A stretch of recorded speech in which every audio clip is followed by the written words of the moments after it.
based on what they've done so far. 100%. Anything else on this game? Now, let's get to the other Kansas team.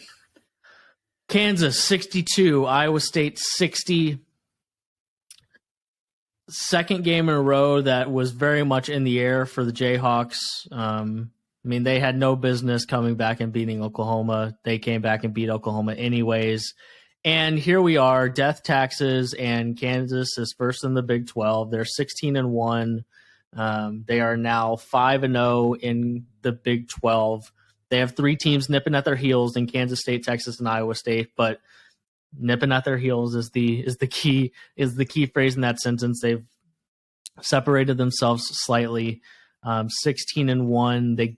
They come out with another victory in very Kansas in the Big 12 fashion, just finding a way to get the job done. They got 10 points from guys not named KJ Adams, Jalen Wilson, and Grady Dick in this game. And 8 of those 10 points came from Kevin McCullough Jr. They found a way to win. Found a way to beat a top 15 team and Iowa State. Iowa State also getting a very similar production performance. Gabe Kelcher, really good game, 23-6, and then the production dropped off considerably pretty quickly after that. Just to grind it out, really tough Big 12 game. What say you about the Jayhawks just kind of doing what they do and finding a way to win an alarming amount of Big 12 games? If I'm TJ Otzelberger, I'm really frustrated. And I'm really frustrated because there were so many times when it looked like they were going to lose control of this game. And the thing that finally did them in was bad decision making. They had a couple bad, with 2 or 3 or 4 minutes left, they had a string of just bad possessions, bad shots. I thought that was going to end the game. Nope, it didn't. They hang in there. They get the ball. And Caleb Grill decides, I'm going to pull up from basically mid-court with 4 seconds left on the clock as he is moving downhill, and I think could have gotten into the paint. I think he had, I'd have to go watch it back and really evaluate it, but it looked like he could have gotten into the middle of the defense, potentially. At least put some pressure on him. With, again, 3-4 seconds left on the clock. He didn't need to shoot it when he did, and he just launched a shot that was never going in. Mm-hmm. From a game plan and an execution standpoint, they simultaneously dominated the offensive glass and kept Kansas out of transition. That is almost impossible to do, and they did it at Fog Allen. And in the end, it just wasn't quite enough because those 2-3 possessions that were going to decide the game, Kansas executed better. It is, to me, if I'm Otzelberger, this is all fixable stuff. This is a game we should have won, which is a testament to how good this Iowa State team is.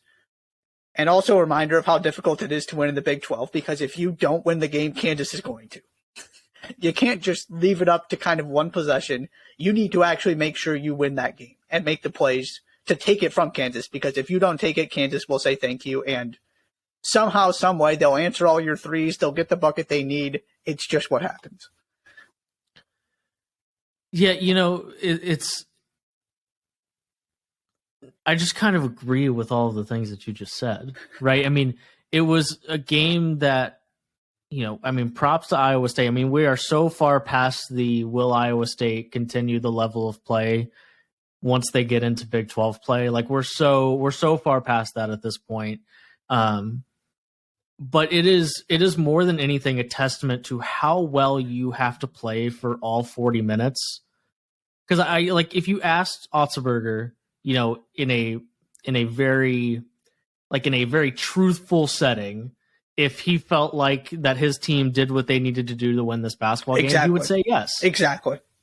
And they did pretty much everything they needed to do, except, to your point, execute in the last 60 seconds and just not get, and it's part of playing in Fog Allen. It's easy to get excited. Like, I'm sure, like, if you asked Caleb Grill what he was thinking there, he'd probably say, I wasn't, you know what I mean? And yeah, and that's not really a knock on Caleb Grill. That's just the nature of the beast of it taking so much energy and effort to beat Kansas at Fog Allen, even in the days that you execute the way that you wanted to, that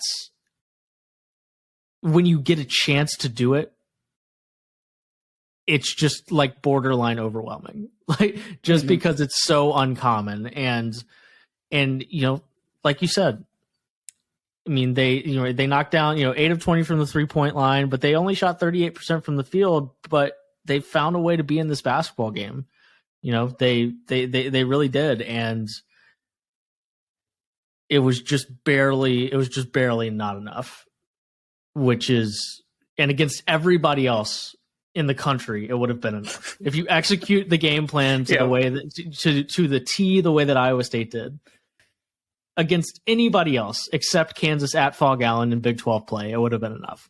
And it just barely wasn't. And that's why Kansas wins the Big 12 over and over and over and over again. Yeah, this was honestly one of my favorite games of the season, just from a back and forth standpoint. That every time you felt like, okay, Iowa State gets it to 5 or the game is tied, and Gabe Kalsher hits another 3 and silences the crowd, Kansas hits one right back. It was such a emotional back and forth. Everybody had an answer. It was just great college basketball. I mean, obviously from a scoring standpoint, it wasn't all that pretty, but these are the kind of games I love because it was great execution. It was just two really good teams going at it defensively and making life difficult for each other. And you each had a possession at the end. Kansas got a bucket. Iowa State got a terrible shot, and that's what decides it. Yeah. There was in this game and the Texas TCU game, two of a couple of the best of the season, just because of how back and forth. And Kansas and the Texas TCU game was much more about the unbelievable shot making late in that game from both sides, and maybe not quite the same category for this game, but still a blow for blow kind of game in an elite environment is really all you're asking for when it comes to college basketball games at the end of the day. Yeah. 62-60, the Jayhawks. That is my biggest swing and miss from the preseason, was my doubting the Kansas Jayhawks. You win some, you lose some, and at the end of the day, doubting the Kansas Jayhawks in general just kind of fails the out loud test, and you probably shouldn't do it. But I did it anyways, and it has predictably come back to bite me in the backside. Hey, I did the same thing. I'm right there with you.